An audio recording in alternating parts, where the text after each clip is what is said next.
Okay, I want to make a follow-up video on my Lazy American video, to respond to some of the comments on it. Hey, I appreciate your comments. Kind of gives me a feel for the way people are thinking. But anyway, someone has suggested that, some Americans are prejudiced. Well, I'm sure there are prejudiced Americans. You find conservative, liberal, of all races, all belief systems. Some people are just flat out prejudiced. Just way human civilization is.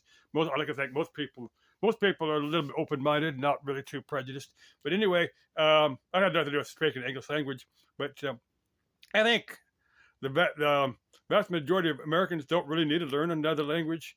That but 99% of the people they're going to encounter are going to speak English, irregardless if English is their only language, irregardless if English is their mother tongue. There's a lot of people here from other parts of the world that have learned English as a second language. That's fine. The Anyway, where is I going with this? But anyway, I don't know. To me, that's kind of boring just to stick with one, just be restricted to one language. At least learn a few phrases of 2 or 3 different languages so I can, it makes me look smarter.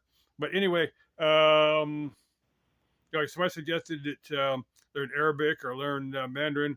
Now, if you're going to go to a country where they speak, there's a bunch of different forms of Arabic. There's one common written Arabic. I'm not an expert on it, but I have watched videos on it. And I just kind of studied it just a little bit. I didn't really get very far. I tried to learn Hebrew one time, but didn't get very far with that.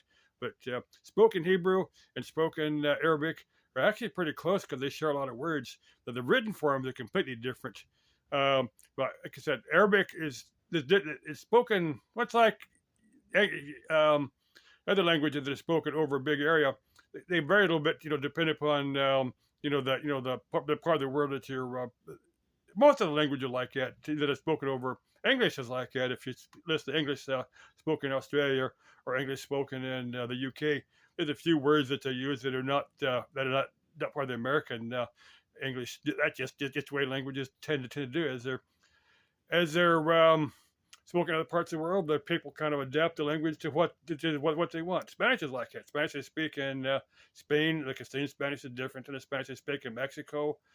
Spanish they speak in Mexico. It's got a lot of words from the various, the people that were in the Latin America, before the Spaniards came. They just kind of mixed together. And the Spanish they speak here in the U.S. is slightly different from the Spanish they speak in Mexico or the Spanish they speak in Argentina or Chile. That's just the way languages are. Languages are fun. To me, they are fun and interesting. But if you're gonna visit a country, either just to visit it, to look around, or if you're gonna if you can get a good paying job in a country, you learn a few of the basic phrases. I need to find an ATM. I need a doctor. I need where's a good restaurant. Just common phrases like that, and ask somebody how are you, stuff like that. Just common phrases.